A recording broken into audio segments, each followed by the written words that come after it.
and welcome to Arts and Entertainment. I'm Deborah Gilbert, your host. Thanks so much for taking time out of your busy day today to be with me and my guest.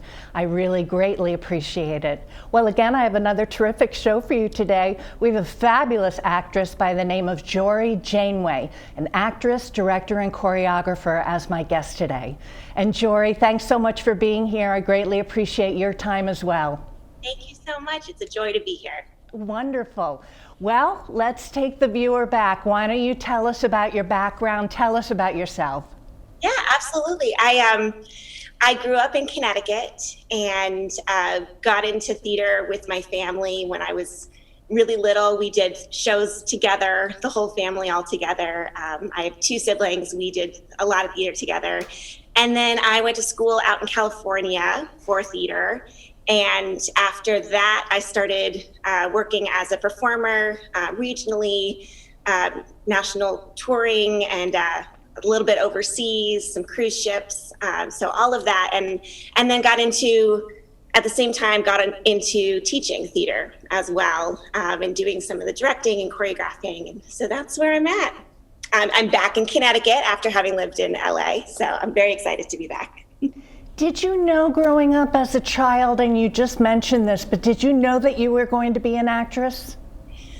No, I actually, when I was little and doing it with my family, it was pure fun. And actually, I always thought that my siblings had the abilities to do stuff in theater if they wanted to have a career. I saw that in them. I didn't see it in myself. And I actually was set to go to college to study athletic training. I was totally set. That's how I chose my school, and that was the path. And a month before I got there, I was like, what am I doing?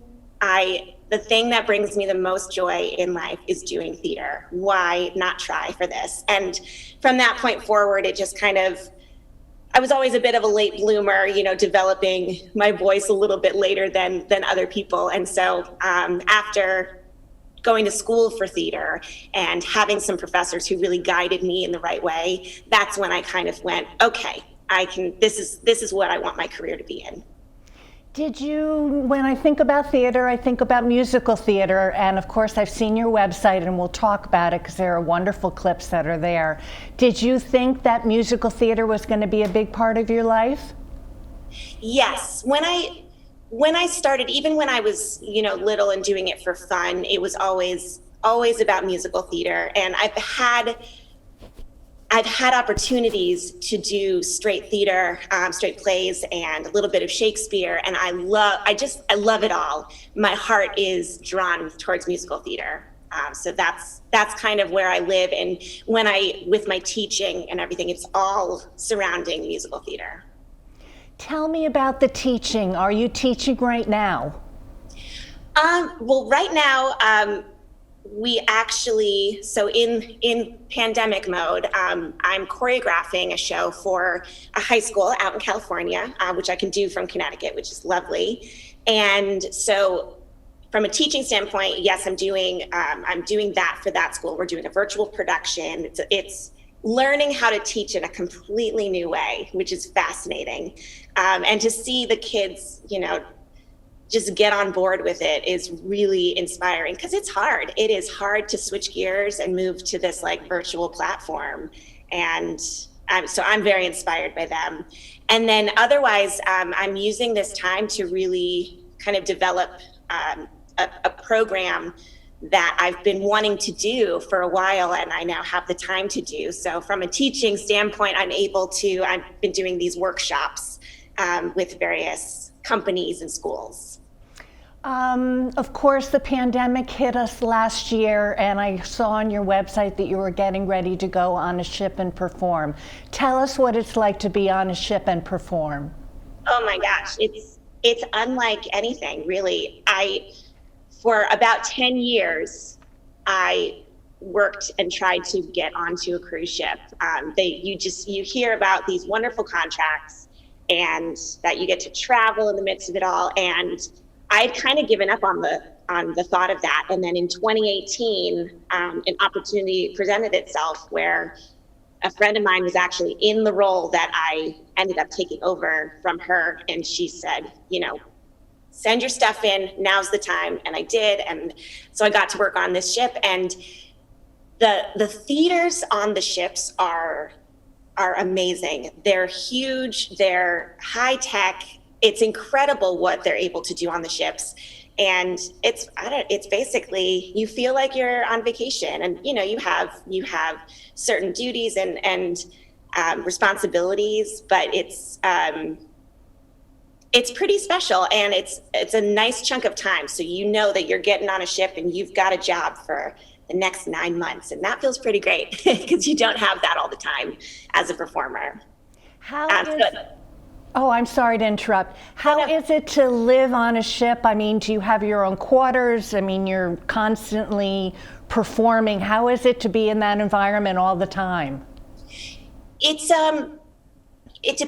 depends on your contract and where you're living on the ship and all of that. I was very fortunate. I had my own space. So I felt like, I was able to get away when I needed to kind of recharge. And then you meet up as a group every night to perform. Sometimes at 9:00 is your call time to perform a later show, and it's just a wonderful kind of celebratory coming together to be able to perform each night. It's really a pretty special environment, and I was gearing up to go on my second ship, so clearly there was something I really liked about it to go back again and do it all over again. Now, we probably have, as I always say, some actors that are watching us now that are pursuing their career or thinking about doing it. Do you recommend them getting some training? Should they just do some normal theater? Should they think about the boat, yacht industry to pursue it? What are your thoughts about that? I think seeking out training that fits you is what you need to do. There's no one way. And this is what I tell my students. People get really specific about, I have to go to this school, I have to do this kind of training or this kind of training. And everyone has a completely different path. Like I said, I was such a late bloomer. I didn't even know what to work on until I was in college and seeing what other people were doing. And I had a professor who came up to me and said, "You're funny. You do funny. Focus on that." And that just kind of, it made me go, oh, interesting. Let me see what it's like to go this route. And there's so much that you learn just from being on stage. I'd say get on stage, and of course it's hard right now when stages are not open, but do shows, do virtual shows. There's so much that you can learn from being in these experiences, and learning how to learn music, learning how to perform in different venues and environments. So I think just getting out and doing as much as you can, and I think also that we get really locked into, I'm a singer, or I'm a dancer, or I'm an actor. And I think that it's important to think of yourself, no matter what, as a well-rounded performer, and really try to tackle all of those aspects of your performance and not limit yourself. So yes, I would say seek out as much training as you can in whatever way you can, and no path is the same. And I think what was also really wonderful for me, and probably very advantageous for you, is that you've worked really, really hard on your website and have a tremendous amount of information, including wonderful clips of your work. Is it important for a performer to have a website as well? That's an interesting question. I think when I made a website a number of years ago, and I definitely go on and every few months or every year go through and switch it all up and get it looking all fresh and new. I think that at a time it was a big aspect of your marketing yourself to have that. I'm not positive that is a necessity anymore. I think it's a really nice place. For me, it's a really nice place to direct people. So if I'm talking to someone about teaching things, for them to be able to have my resume and clips and to get kind of an overall picture of me as a performer in one place is just very helpful from a marketing perspective. So I don't think it is a necessity, but I think, first of all, I think it is really fun to be able to gather all your clips, relive all those memories. I mean, that's half the fun, is just having it all there and knowing that you can look back at it. But then, yeah, having it to direct other people too. Now you have as your title actress, director, and choreographer. Is there something that you love the best?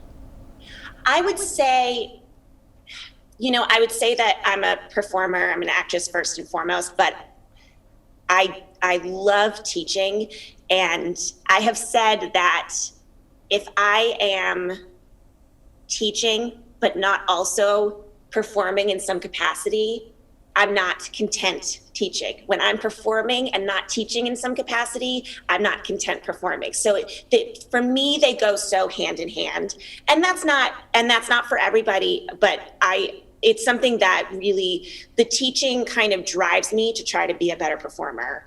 And same thing, my performing drives me to want to help others be able to have a career in the arts if they want to, or just develop these skills that I think theater is so important for development for kids, and to be able to see that, to help that development firsthand is really huge for me. And that keeps me going as a performer as well. Did you learn from other teachers that teaching was a skill that you had, or did you go through workshops or education to become a teacher? For me, it was kind of, I decided I wanted to have that aspect of theater, in the teaching aspect of theater, and I just started doing it. I got an opportunity when I was in college so I guess this kind of goes back a little bit more. There's a summer theater that I grew up doing when I was a kid, and a friend and mentor of mine started that, and I had the opportunity to come back and kind of be an instructor for a couple summers. And while I was in college, there was an opportunity that a friend of mine was choreographing a show. She wasn't able to do it. She said, "Would you like to do it?" And I said, "Yeah, I'll figure it out. I'll make it work." And I literally just jumped in and started figuring it out. And a lot of the choreographing and teaching has come from that. You learn, as you're studying theater, you do learn a lot of these things to be able to kind of implement them in a teaching world. But for me, it was a lot of just hands-on learning, watching other people and getting inspired and seeing what works and what doesn't. Well, let's hold that thought. I'm Deborah Gilbert. You're tuned into Arts and Entertainment. We're going to take a break. I'm here to talk about how we're going to defeat COVID-19. Well, we got to bring our A game. What's our A game? Here's the strategy. Get tested. Stay social distancing.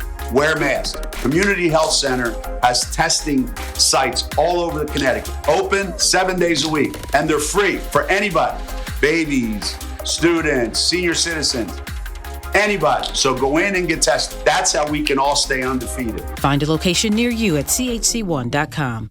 Community TV, your neighborhood TV. Publicly funded and a reliable partner for cable companies nationwide. It provides transparent coverage of local and state government, education, and public programming. A digital town green that can be watched anywhere, anytime, and on any device. Watch us on today's high-tech distribution methods. Community TV in Connecticut. Local, unfiltered, reliable, and yours. And welcome back to Arts and Entertainment. I'm Deborah Gilbert, your host. Well, we continue on with Jorie Janeway, an actress, director, and choreographer, who is my guest today. And Jorie, thank you again for staying with us. I appreciate it. My pleasure. Well, what does the future hold for your industry, for you? We're in the pandemic, things are closed. What does 21 look like for you, or 2022? It's an interesting question because I'm not sure that anyone fully has that answer. There's a lot of musings about it. I would bet that there are aspects of theater that will be ready to jump back on board as soon as things start to open up again. And there are plenty of things within the theater world that are going to be on the tail end of that transition, just because of the nature of audiences and all of that. I think people are coming out with incredible material in an online forum. There is a lot of opportunity. People are getting so creative during this time, and building on creative projects that they weren't able to do while hustling and trying to make it work as a performer. And so that's very exciting. I think there will be more and more online opportunities that are going to stick around. But I'm hopeful that by the end of 2021, there will be live options. I think, everybody misses that. Everyone is excited to get back to that in some capacity. I think it's going to be a while before we're back to normal with theaters at full capacity and all of that. I don't know how soon the cruise industry will be back up and running. I know they're working incredibly hard to figure out what kind of protocols need to be in place and how to make sure that the safety is really the key. And it could be that doesn't happen until the end of this year or even into next year. But I am hopeful that things will start to come to a close on all of this and theaters will open up. But in the meantime, I just want to stress, I really am so impressed with seeing how people, because let's be honest, I mean, the COVID fatigue is a real thing, and it affects your motivation, it affects so much. And to see people really tackling such huge things in an online way is huge during this time. And I think that that's going to continue, honestly. And I think that the audition world is going to look very different moving forward. So I'm interested to see how that all comes out. I wish I had more answers. I think everybody wishes they had more answers on that. You mention online a lot. That seems a little bit daunting to me. What's it like to be able to perform as somebody in a large space and they have a camera equipment and they are part of a play and then everybody kind of Zooms? What's it like doing it online? I have to say it's a totally different world. And in a way, you have to kind of retrain your brain with how you're acting, how you're performing in that way. I think that it's really easy. So these, as I just discussed, I'm doing these workshops, and a lot of it deals with how to actually film yourself, how to perform on camera. And I find with a lot of students, they start to sing really like within themselves, like very quietly, because they don't want to overwhelm the camera being right there. And I said, you sing like you're on stage. You just put it out there. You sing to the back row, even though this is where you're actually singing to, And I think that there's a lot that you have to kind of conquer mentally to do the online stuff. But that is only going to help you in the long run because it's not going to all of a sudden disappear. I think, and you see with these like TikTok musicals and stuff, all of that is going to continue. And I think there's going to be a huge change in the theater world. And it's something to be ready for. I think learning how to perform online over Zoom or filming yourself to submit that type of material. That's what we're doing right now with the high school production I'm doing. We are having them film themselves and then we edit it all together, and it's, in movie form. And it's a really cool new way to perform, but it definitely takes a total mental shift to be able to do that. Now, when somebody does perform like that, is it presented in a movie format on a screen? Is it given to a casting director? How is it presented once it's in its finished form and somebody performs and is edited? Where does it go from there?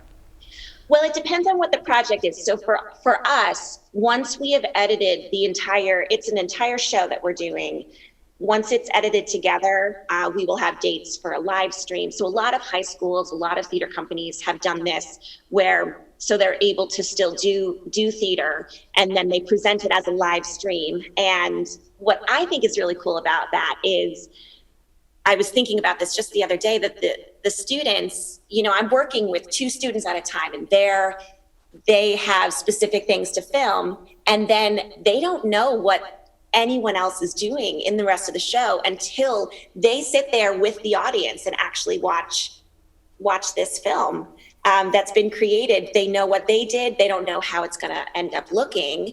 But I think it's a really, really cool way of merging theater and film in a special way. Now, of course, for our actors that are watching us right now, how does somebody get cast into either a virtual situation or coming up back in the theater situation? Casting directors, management, what should somebody do to be able to get seen?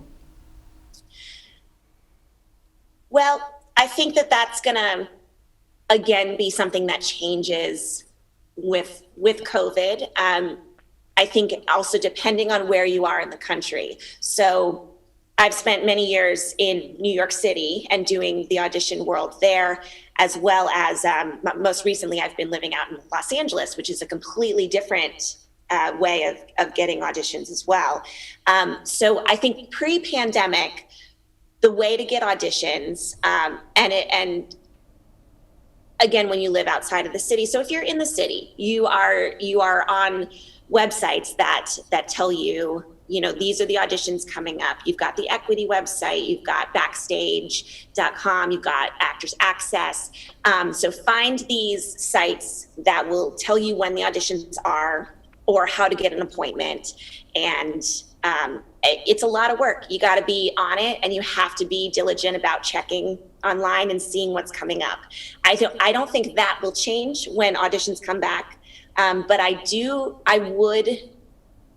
would bet that there's going to be a lot less, at least at the beginning, a lot less in-person auditions right off the bat, which I think is a very positive thing. You hear about these cattle calls, and of going and sitting in a room with hundreds of people, hoping and praying that you get seen. And I would bet that type of audition process might be out of commission for a while, maybe forever.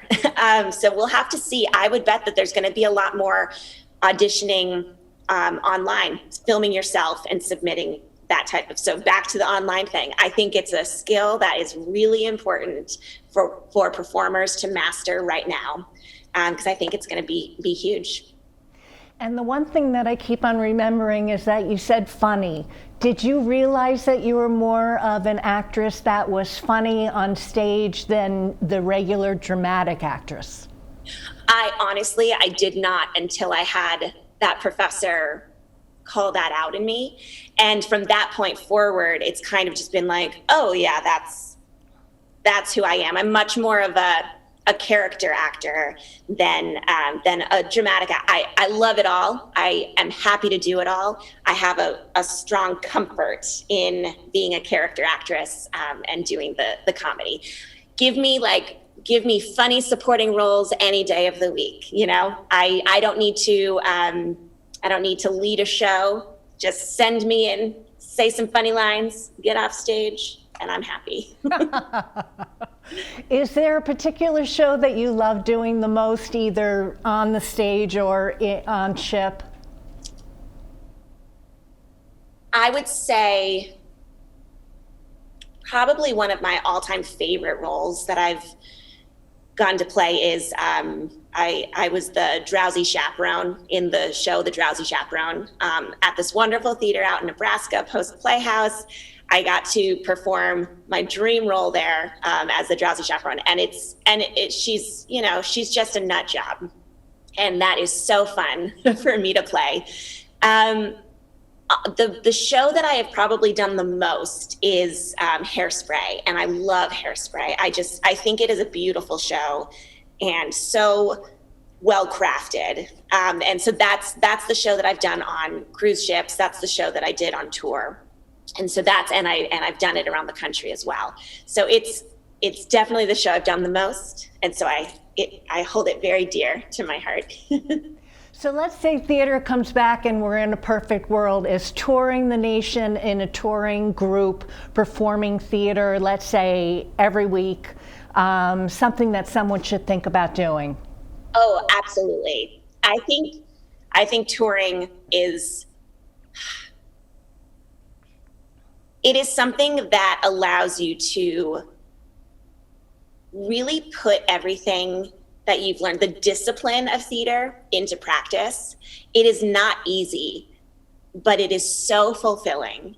And the idea that you get to travel in the midst of doing what you love is, for me, that's the biggest part of it. I can't believe I get to perform, and I can't believe I get to travel while doing it. I just think there's nothing like it. Well, we've run out of time. Jorie, thank you so much for being here today. I greatly appreciate it. Thank you so much for having me. You've been tuned in to Arts and Entertainment. I'm Deborah Gilbert, your host. Thanks so much for being here today. I hope you enjoyed the show. I'll see you next time.